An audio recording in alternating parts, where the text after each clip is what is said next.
Welcome to Washington Today for Friday, May 13th, 2022. I'm Nkoyo Iyamba. Here are some of today's headlines. The House Oversight and Reform Committee is launching an investigation into the ongoing baby formula shortage. The committee is pressing the four largest domestic manufacturers for documents and information about the steps they're taking to alleviate the crisis. Abbott, Reckitt Benckiser, Nestle and Perrigo control nearly 90% of the U.S. market for baby formula. We'll hear more from President Biden in a moment. Former Vice President Mike Pence will hold a rally with Georgia Governor Kemp on the eve of his GOP primary. The event comes ahead of the May 24th primary, pitting Kemp against Trump-endorsed David Perdue, the former senator who is running for governor. Susan Ferrechio of the Washington Times gives us a closer look at this story coming up. Defense Secretary Lloyd Austin spoke with his Russian counterpart, Minister of Defense Sergei Shoigu. In a statement, the Pentagon states this is the first time the two have spoken since February 18th. Pentagon Press Secretary John Kirby states, quote, Secretary Austin urged an immediate ceasefire in Ukraine and emphasized the importance of maintaining a line of communication. We begin in the White House Rose Garden, where President Biden addressed the baby formula shortage. Number one, we're releasing guidance today to all the states of the possible flexibilities in the WIC program, the Women, Infant, Children program, because they're very sort of strict guidelines that when you walk in, if you have a WIC, you can go in and purchase a certain amount of formula, but you can't purchase more of it. The problem is the packaging issues are becoming a difficulty.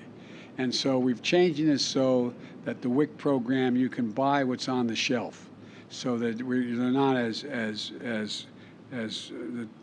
it's the top issue raised with me. So the flexibility to have formula in stock should not depend on whether you have it packaged exactly what meets the requirement for for people on the WIC program. Secondly, the FDA just issued a statement. We worked on it. I was on the telephone. And by the way, that on the WIC program, when I spoke to Walmart and I spoke to the major distributors for an hour or so, yesterday, the day before, I can't remember, they wanted to have this flexibility because they didn't want to be violating the law. Secondly, the top issue for retailers raised with me. Secondly, the FDA just issued a statement about importation of formula from abroad. The FDA has been looking at will be working with manufacturers to facilitate the incorporation of formulas from abroad that, in fact, in places like Europe, where we can get more product on U.S. shelves. That's underway. I think we're going to be in a matter of weeks or less getting significantly more formula on shelves. And the FDA is also going to ensure we can import and still maintain the high safety standards. And the third thing that is, there's more to say about each of these, but the third major thing we're doing is that finally, any parent who has a serious question about the particular formula they need, because there's very different formulas, some are very precise, and if they don't get the exact right formula, the impact on the child is extremely negative. We have set up a system whereby you can contact HHS and go to www.hhs.gov/formula. It just launched this website to help parents find resources, obtain formulas, including contact with companies and food banks and health providers that, in fact, may have access to the particular formula they need. This is a process. We're working on it very, very hard. There's nothing more urgent we're working on than that right now, and I think we're going to be making some significant progress very shortly. All the way in the back. Mr. President, Republicans have said that your administration should have anticipated this baby formula shortage before. Are you satisfied with your administration's response so far and some of the steps that you and your administration are taking now, including loosening these import requirements next week? Should you have taken those steps sooner before parents got to these shelves and couldn't find formula? If we'd been better mind readers, I guess we could have, but we moved as quickly as the problem became apparent to us. And we have to move with caution as well as speed, because we got to make sure what we're getting is, in fact, first-rate product. That's why the FDA has to go through the process. President Biden speaking from the White House Rose Garden. Meanwhile, the baby formula industry was already struggling with COVID-related supply chain issues, but the situation worsened in recent months after the Huffington Post reports that Abbott Nutrition, a major manufacturer, announced a recall of select lots of baby formula. At least 4 infants were sickened with bacterial infections after consuming formula from the same Michigan manufacturing plant. 2 of the babies died. Formula manufacturers have said they're working to increase production, though the national shortage could take months to improve. And speaking of increasing productivity in the economy, Oklahoma Republican Senator James Lankford blamed the current state of the economy on President Biden's economic policies. Here's Senator Lankford speaking on KWTO in Springfield, Missouri. Where President Biden is focused right now is he's constantly focused on he cut the deficit more than any president in history. What he means by that is the deficit is the overspending for 1 year. So he's coming in after 2020 and the giant spending that was done around COVID, and then there was less when he came in 2021 for COVID spending. So he's saying he cut the deficit in a huge amount because we didn't do the giant COVID packages of 2020. Well, that's not cutting deficit. In fact, as people remember, in 2021 when he came in, he demanded and got from a straight Democrat votes this $2 trillion spending package that directly led to the inflation we have today. We would not have the inflation we have today at 8.3% if they hadn't done that $2 trillion spending package in March of 2021. So while he totes this, I cut the deficit more than any president in history, he's still accelerating the debt. Senator James Lankford speaking on KWTO in Springfield, Missouri. Here in Washington, D.C., the Supreme Court justices are working on cases until they wrap up by the end of June or sometime in July. That's the update from Justice Samuel Alito. This is the first public statement from Justice Alito since Politico published his leaked draft opinion that would strike down abortion rights. Speaking remotely Thursday night, Justice Alito addressed an audience at the Antonin Scalia Law School at George Mason University. He said, quote, "This is a subject I told myself I wasn't going to talk about today," end quote. Both the court and the justices have received ramped up security amid protests following the draft's release. Well, earlier, House Speaker Nancy Pelosi of California and other pro-choice Democrats lined the steps of the U.S. Capitol in opposition to a potential decision by the Supreme Court to overturn Roe v. Wade. Here's California Democrat Representative Barbara Lee.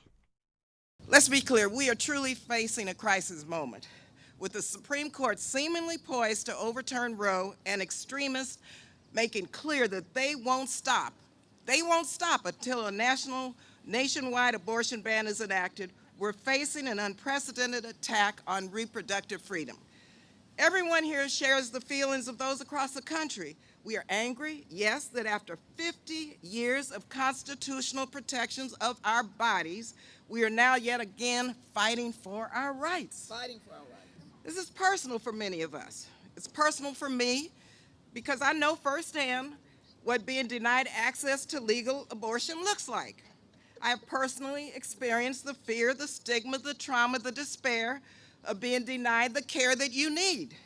I know what it's like to have your medical decisions criminalized, to be forced to travel for the care that you need, and to see your future hang on the decisions of politicians rather than doctors. An entire generation of people have only known a world with protections under Roe. Now we know how extreme the Republicans are and the court and how extreme they are. And not one Republican senator voted to even consider legislation that protects our rights to make our own reproductive health decisions. They're totally out of step with the public, where 70% of people support personal liberty and freedoms to make their own personal decisions about their bodies. Now remember that they tell you that they care about personal freedom. Remember that, because they won't stop here. Representative Barbara Lee, Democrat of California, on the Capitol steps earlier. Speaking on Fox News, former Vice President Mike Pence also spoke on abortion. Well, I just remember the days, as you do, Martha, when Bill Clinton said he wanted an America where abortion was safe and legal and rare. And now those days are gone. And what the American people are witnessing now is the extremism of a pro-abortion movement in the country, which I think grieves the hearts of millions of Americans. 62 million unborn children have lost their lives to abortion over the last 50 years. Generations of women, many of whom have experienced abortion, have gone through a lifetime of regret. This is an issue that is so near and dear to the life of our nation that I truly do believe it belongs to the American people. Roe versus Wade was a usurpation that even the late Ruth Bader Ginsburg said was hard to justify as Roe v. Wade overturned pro-life laws in all 50 states. But you're absolutely right. What we're witnessing now is the extremism of the American left and the Democratic Party on the issue of abortion. Abortion and the economy are running neck and neck as the most important issues for voters ahead of the upcoming midterm elections. That's according to a poll released Thursday. The New York Post reports the Monmouth University survey found that 26% of Americans say the economy is the top topic influencing their vote for Congress this November, while 25% say abortion is the big issue. The next biggest issues are health care at 16%, immigration at 14%, gun control at 9%, and taxes at 8%. Meanwhile, former Vice President Mike Pence weighed in on what these issues could mean for upcoming elections. I think the agenda of the Trump-Pence administration is looking better and better to more Americans every day as we see inflation at a 40-year high, as we see the worst border crisis in history, as we see the disastrous withdrawal from Afghanistan, as we see gasoline prices that are now nearly doubled since they took office. I think the American people are looking at our agenda of a strong and prosperous America, of energy independence, of even strong conservatives on our courts. And it's looking better and better every day. And everywhere I go across the country, I hear people saying that they're going to listen to the endorsements of the former president and others, but they want to see that agenda from the Trump-Pence administration back starting this year with the congressional elections and 2 years from now all across Washington, D.C. on Pennsylvania Avenue. That's former Vice President Mike Pence on Fox News from Wednesday. So the question is, will there be a Trump-Pence administration on the ballot in 2024? That's if former Vice President Mike Pence plans to campaign with Georgia Governor Kemp next week, splitting with former President Donald Trump, who endorsed Mr. Kemp's Republican opponent, former Georgia Senator David Perdue. On the phone with us is Susan Ferrechio, national politics correspondent with the Washington Times.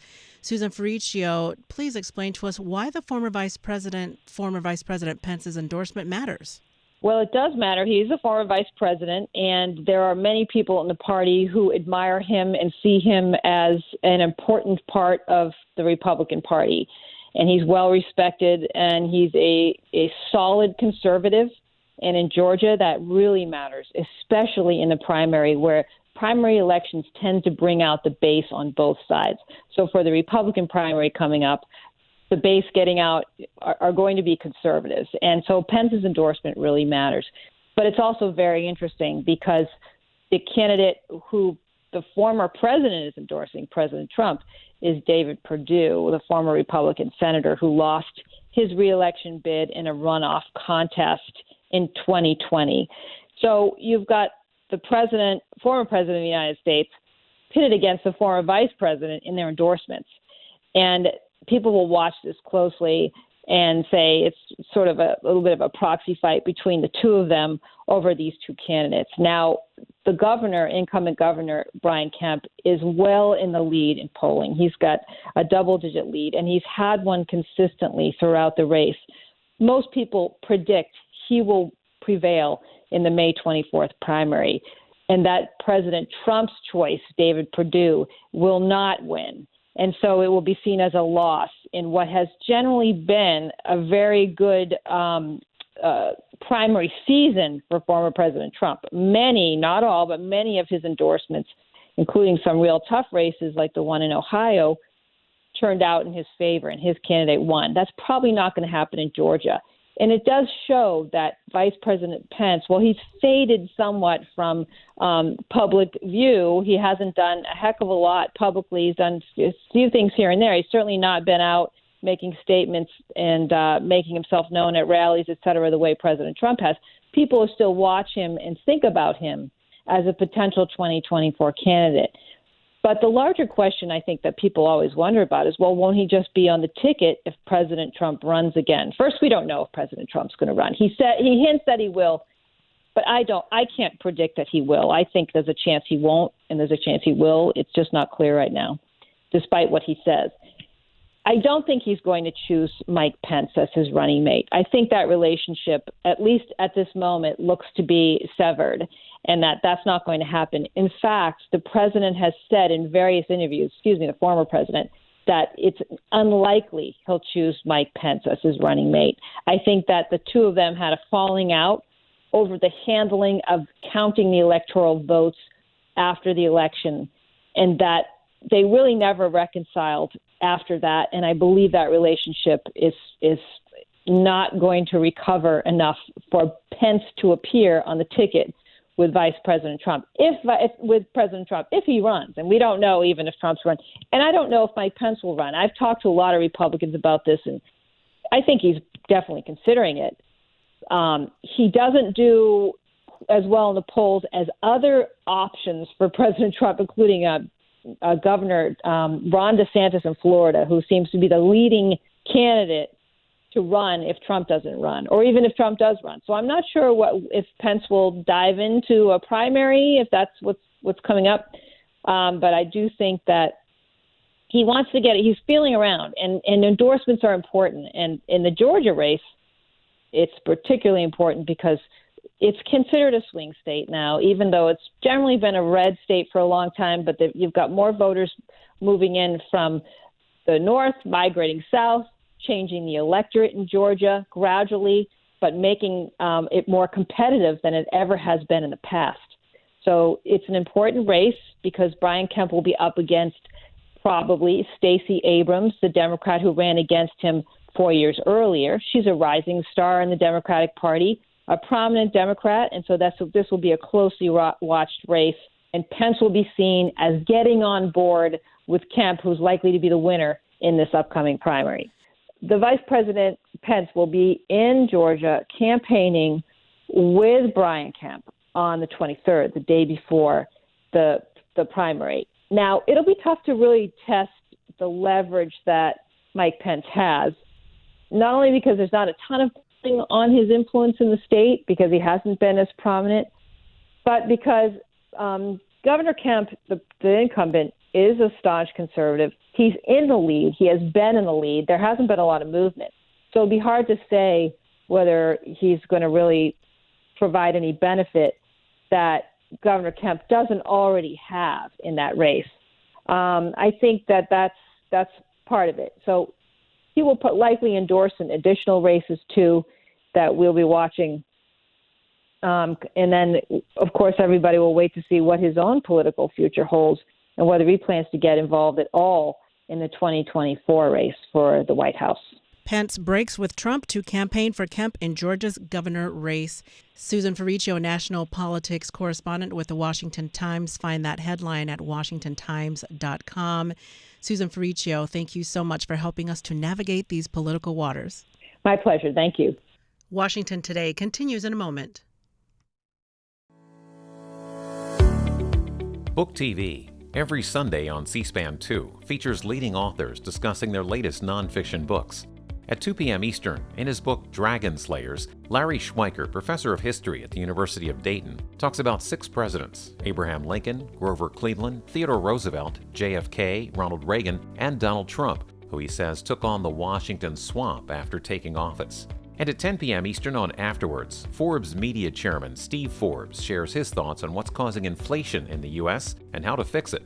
He's interviewed by New York Times economic reporter Gina Smilik. Watch Book TV every Sunday on C-SPAN 2 and find a full schedule on your program guide or watch online anytime at booktv.org.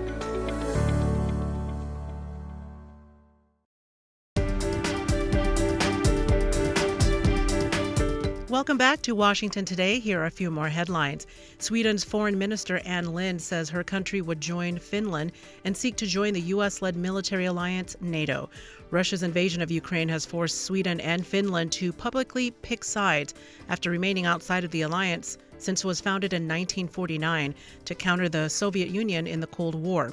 Stockholm is widely expected to follow Helsinki's lead and could apply for entry to the 30-nation North Atlantic Treaty Organization as early as Monday.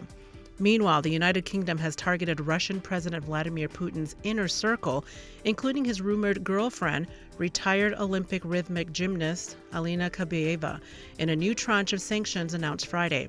Putin's cousins, ex-wife, and other close relatives are also among those newly being sanctioned in response to Russia's ongoing invasion of Ukraine.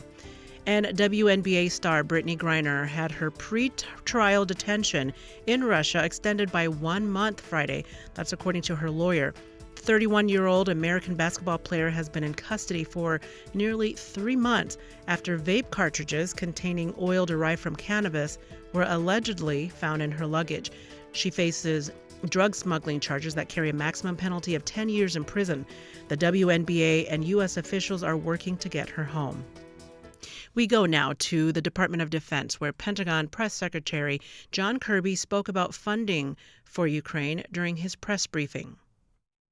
The letter last week made it clear that the Secretary believes it's important for Congress to act quickly on the drawdown funding. Can you talk just a little bit about if there is a delay, a continued delay by the Senate to move the bill, what impact does that have? Is there enough equipment in the pipeline that a delay of a week or two won't make much difference? Can you just put that in perspective?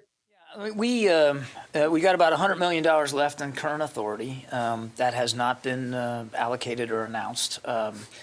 And as the Secretary made clear, that we really would like to get the approval for additional authorities before the third week of this month, so that we can continue uninterrupted the flow of aid and assistance into Ukraine.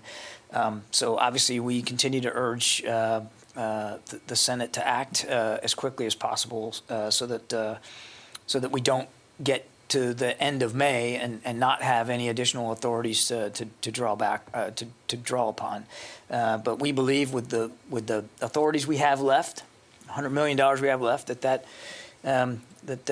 will help us get more assistance into Ukraine, by about the third week of this month, towards the end of the month. So we really would like to get this approved quickly, so that again we can continue to source additional drawdown packages and without interruption. We've been moving at a fairly fast clip here, both in terms of the individual packages that have been approved and how fast that stuff is getting into Ukrainian hands. And we would literally every day there are things going in, and we would like to be able to continue that pace for as long as we can. Courtney. So the third week of May is next week. So does that mean that if the funding is not approved by Monday, that means there could actually be a stop bid, or will you stop delivering things? You don't have enough. Well, I mean, I think specifically we said something like May 19th is the day we really, without additional authorities, we'd begin to not have the ability to send new stuff in. So no decision yet on the $100 million. I think a decision will be coming soon on that. And as we urge the Congress to that by the 19th of May that we're going to start impacting our ability to provide aid uninterrupted. Pentagon Press Secretary John Kirby. Interior Secretary Deb Haaland is pushing the U.S. government to reckon with its role in Native American boarding schools.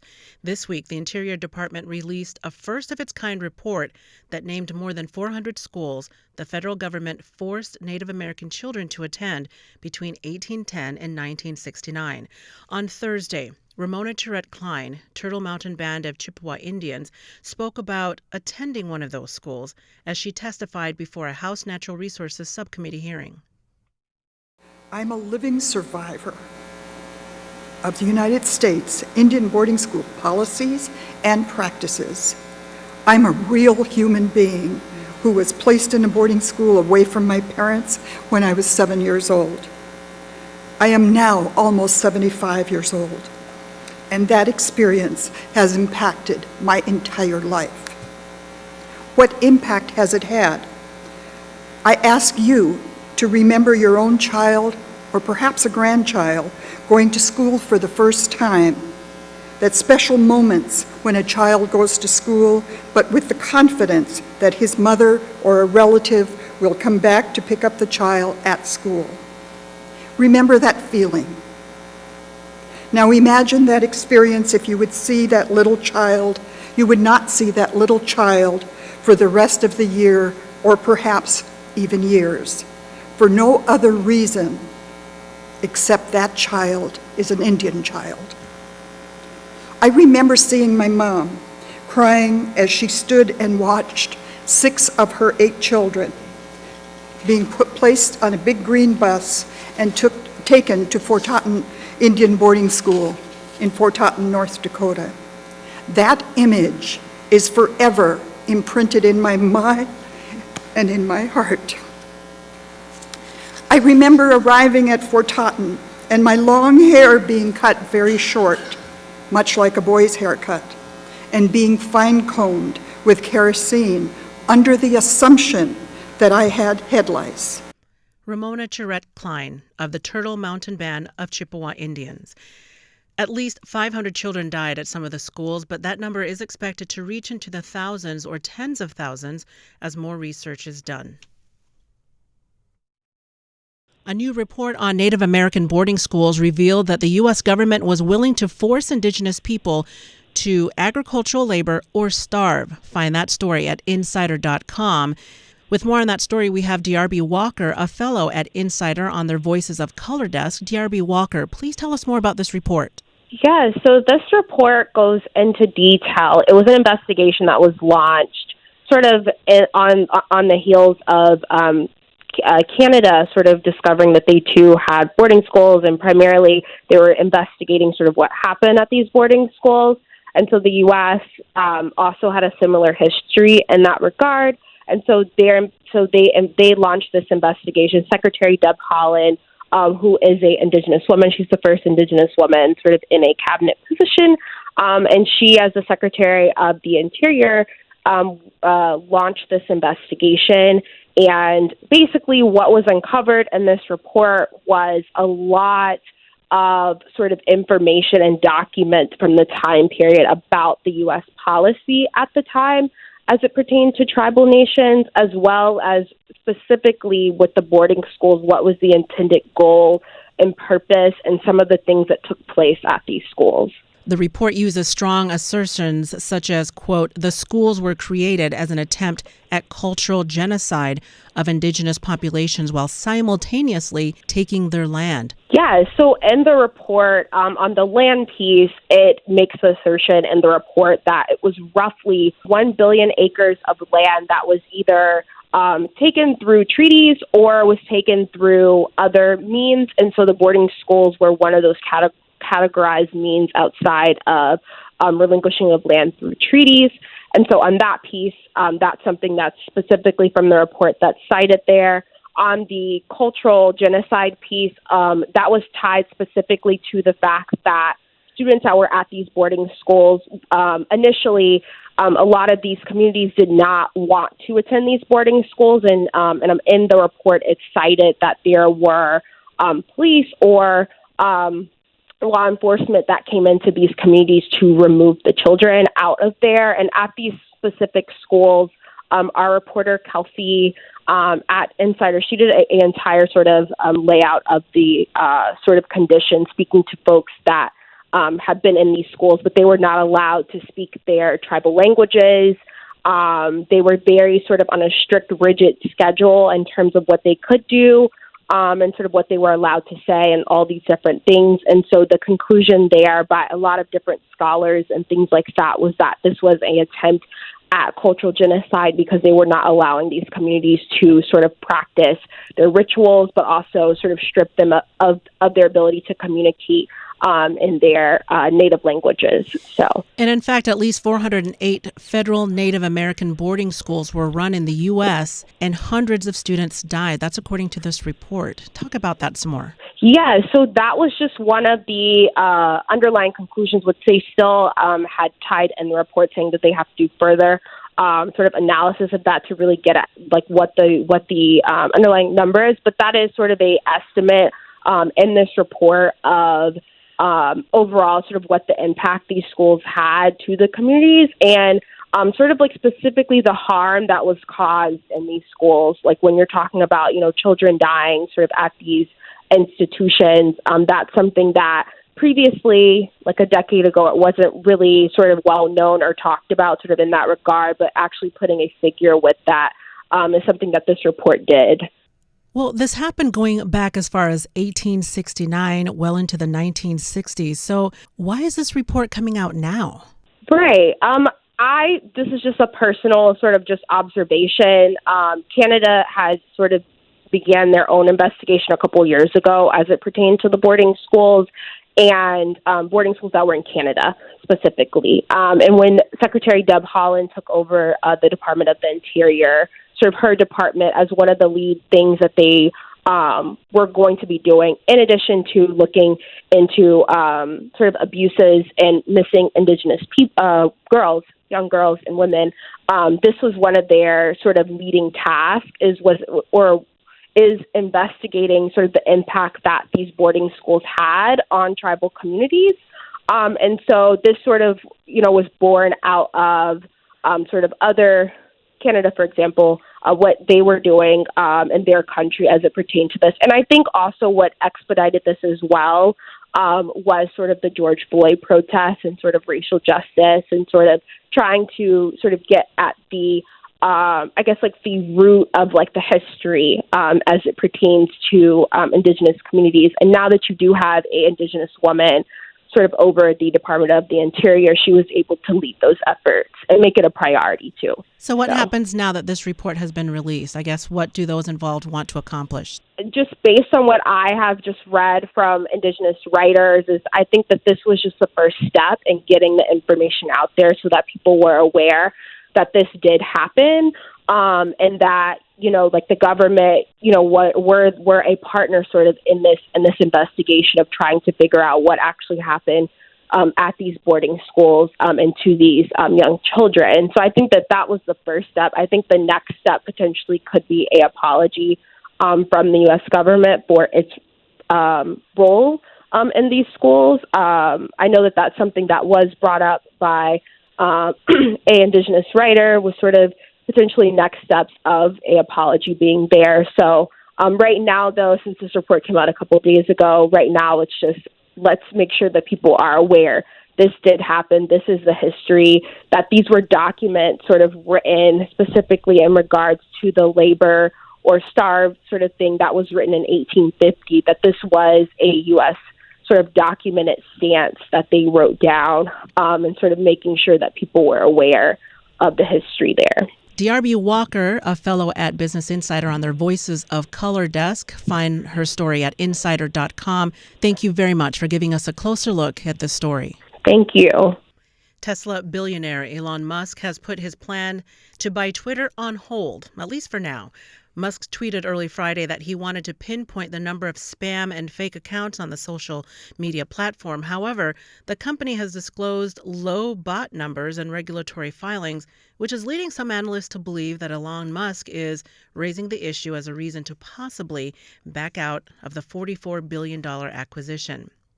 White House Press Secretary Jen Psaki stood at the podium in the White House James Brady briefing room for the last time, holding a briefing.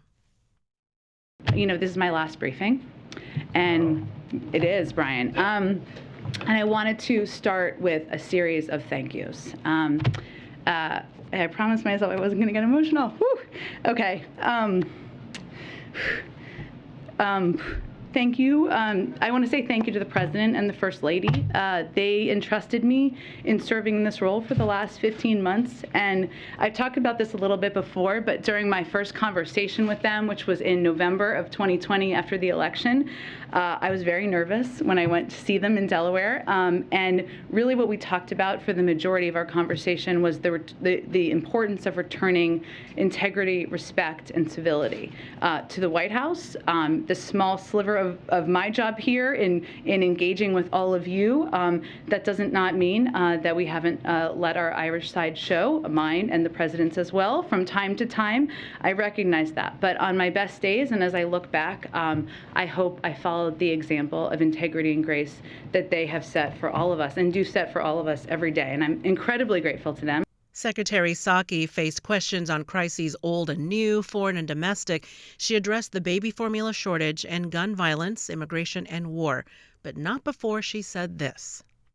Can I do one more thank you? Because my husband is here, and I think anybody who is married with kids knows that without a remarkable spouse, you would never be able to do it. I know many of you have kids. I'm just looking at Ashley, Ed, Mary, so many, MJ, and he has not only been a supporter, an advocate of mine, but he is an incredible partner and dad, and I wouldn't be here without him. Okay, go ahead. Now let's talk about serious issues. Go ahead. An analysis by Business Insider found that Secretary Psaki held 224 briefings in all, more than the total conducted by all four of President Trump's press secretaries, including Sean Spicer, Sarah Huckabee Sanders, Stephanie Grisham, and Kayleigh McEnany.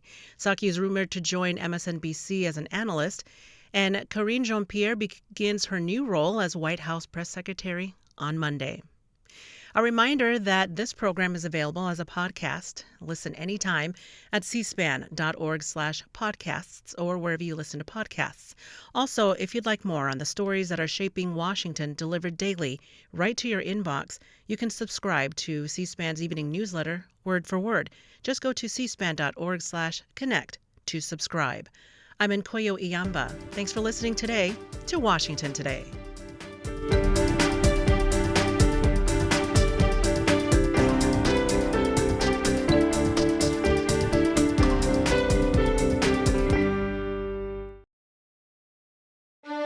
C-SPAN's Washington Journal.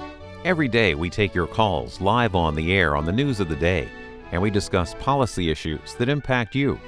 Coming up Saturday morning, Sean McElwee of the progressive think tank and polling firm Data for Progress discusses Campaign 2022. And then in our Spotlight on Podcast segment, Matt Lewis talks about his podcast, Matt Lewis and the News. Watch Washington Journal live at 7 Eastern, Saturday morning on C-SPAN or on C-SPAN Now, our free mobile app.